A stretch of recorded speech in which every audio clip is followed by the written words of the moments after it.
எஜமானன் நீங்க தானே, என் எஜமானன் நீங்க தானே, எஜமானன் நீங்க தானே, என் எஜமானன் நீங்க தானே. உன் கரத்தையே நோக்கிடுவேன் என்னை என்றும். ஆண்டவராகிய இயேசு கிறிஸ்துவின் நாமத்தினாலே உங்கள் யாவருக்கும் 2175வது காலை மன்னா செய்தியின் மூலமாக உங்களை சந்திப்பதில் மிக்க மகிழ்ச்சி அடைகிறேன். தேவனாகிய கர்த்தர் இந்த இரவு முழுதும் பாதுகாத்து அற்புதமாய் ஒரு புதிய நாளை தந்திருக்கிறார். அவருக்கே மகிமை உண்டாகட்டும். இந்த நாளிலும் நாம் யாருக்காக எதற்காக ஜெபிக்க வேண்டும் என்று சொன்னால், தேர்வு எழுதி கொண்டிருக்கிற மாணவ மாணவியர்களுக்காக நாம் ஜெபிக்க வேண்டும். அவர்களுக்கு காணப்படுகின்ற தேர்வை உண்டான பற்றி பயம் திகில் விலகும்படியாக நாம் ஜெபிப்போம். படித்த கேள்விகளுக்கு சரியான பதிலை எழுதும்படியாக ஜெபிப்போம். தேர்வு எழுதுகிற எல்லா மாணவ மாணவியர்களையும் தேவன் ஆசீர்வதிப்பாராக. இந்த காலை மன்னா ஆதாரத்துக்காக எடுத்துக்கொண்ட வேத வசனம் யோவான் எழுதின சுவிசேஷம் 2ஆம் அதிகாரம் 5வது வசனம். அவருடைய தாய் வேலைக்காரரை நோக்கி, அவர் உங்களுக்கு என்ன சொல்கிறாரோ அதன்படி செய்யுங்கள் என்றார். எனக்கு பிரியமான கர்த்தருடைய பிள்ளைகளை, அன்பார்ந்த தேவ ஊழியர்களே, அருமையான நண்பர்களே, நாம் எல்லாத்துக்கும் தெரிந்த சம்பவம் ஒன்று. திருமண வீட்டில் இயேசு அழைக்கப்பட்டிருக்கிறார். இயேசுடைய சீஷர்கள் இருக்கிறாங்க. அங்கே இயேசுவின் தாயாகிய மரியாளும் அங்கே இருக்கும்போது, திராட்சரசம் குறைவுபட்ட போது இயேசுவினுடைய தாயிட்ட வந்து சொல்லும்போது, திராட்சரசம் இல்லை என்று இயேசுவிடம் சொல்லும்போது இயேசு சொல்லுகிறார், ஸ்திரியே, உனக்கும் எனக்கு என்ன, என் வேலை இன்னும் வரவில்லை என்று சொல்கிறார். இயேசுவின் தாயார் நல்ல ஒரு காரியத்தை சொல்லி கொடுக்குறாங்க. அவர் உங்களுக்கு என்ன சொல்கிறாரோ அதன்படி செய்யுங்கள். என்னைக்குமே மற்றவங்களுக்கு நம்ம நல்ல காரியங்களை சொல்லி கொடுக்கணும். சிலர் எப்படின்னா, என்கிட்ட வராதனால நான் இதை செய்ய மாட்டேன் அப்படிம்பாங்க. ஆனா இயேசுவின் தாயார் பாருங்க, அவர் உங்களுக்கு என்ன சொல்றாரோ அதன்படி செய்யுங்கள்.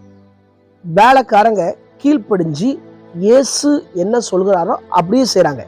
ஜாடிகளில் தண்ணி நிரப்புங்க அப்படிங்கிறாரு, கொண்டு போங்க அப்படிங்கிறாரு. பந்தி விசாரிக்கிறவங்க அதை டேஸ்ட் பார்த்த போதுதான், இவ்வளவு சுவையான திராட்சை ரசம் எங்க இருந்து வந்தது? மணவாளன் அழைத்து சொல்றாங்க, இது எங்க வச்சிருந்தீங்க? அந்த சாதாரண தண்ணீர் திராட்சை ரசமா எப்படி மாறினது கேட்டா, அதான் ஆண்டவருடைய வல்லமை, அதுதான் ஆண்டவருடைய அற்புதம். சாதாரண தண்ணீருக்கு நிறம் மாறுகிறது, சுவை உண்டாகிறது, மனம் உண்டாகிறது. இந்த மூன்றுமே ஆண்டவர் செய்த அற்புதம். எப்படின்னா, அவர் சொல்றபடி செஞ்சதுனால தான் இந்த 3 காரியங்களும் நடந்தது. நம்ம வாழ்க்கையிலும் சில குறைவுகள் இருக்கிறதா, சில பிரச்சனைகள் இருக்கிறதா, இயேசு நமக்கு என்ன சொல்றாரோ அதன்படி செய்யணும். திருமண வீட்டுல குறைவு வந்துட்டுன்னா ஆளுக்கு ஒண்ணு சொல்லுவாங்க. நம்ம ஊர்ல ஒரு பழமொழி சொல்லுவாங்க பார்த்தீங்களா, கம்ப எடுத்தவெல்லாம் தண்டல்காரங்கனக்கா. அதே போல ஆளுக்கு ஒண்ணு சொல்லுவாங்க, சொல்லிட்டு போயிட்டே இருப்பாங்க. ஆனா அப்படி வரக்கூடாது சொல்லிதான் இயேசுவின் தாய் சொல்றாங்க, அவர் உங்களுக்கு என்ன சொல்றாரோ அதன்படி செய்யும். அப்ப நல்ல ஒரு வார்த்தையை தாயார் சொல்லி கொடுக்குறாங்க. இன்னைக்கும் நம்ம மற்றவங்களுக்கு நல்ல விஷயத்த சொல்லி கொடுக்கணும். இயேசு என்ன சொன்னாரோ அதன்படி தான் செய்யணும். இந்த வேதம் என்ன சொல்லுதோ அதன்படி தான் செய்யணும். உங்களுக்கு குறைவு வருதா, அந்த குறைவுல மனிதர்களை பார்க்காதீங்க, மற்றவங்களை பார்க்காதீங்க.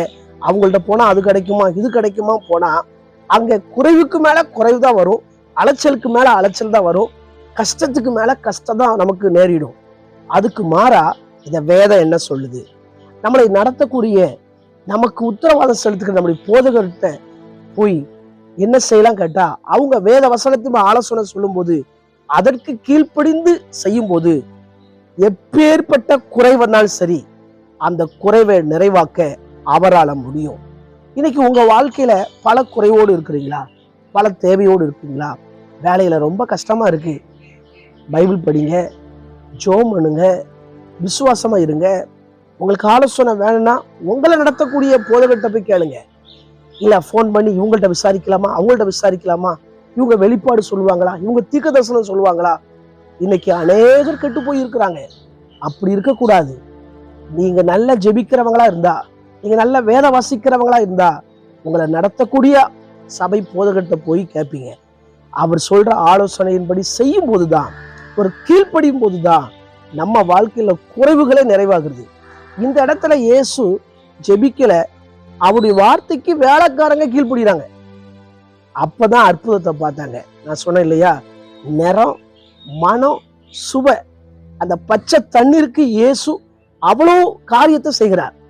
அவ்வளவு சுவையா இருக்கிறது. இன்னைக்கும் உங்க வாழ்க்கையில உங்களுக்கு அற்புதம் செய்ய அவர் ஆயத்தமா இருக்கிறார். அவர் வார்த்தைக்கு கீழ்ப்படிய நீங்க ஆயத்தமா இருக்கீங்களா? யோசித்து பாருங்க. குறைவுகளை கர்த்தர் நிறைவாக்குவார்.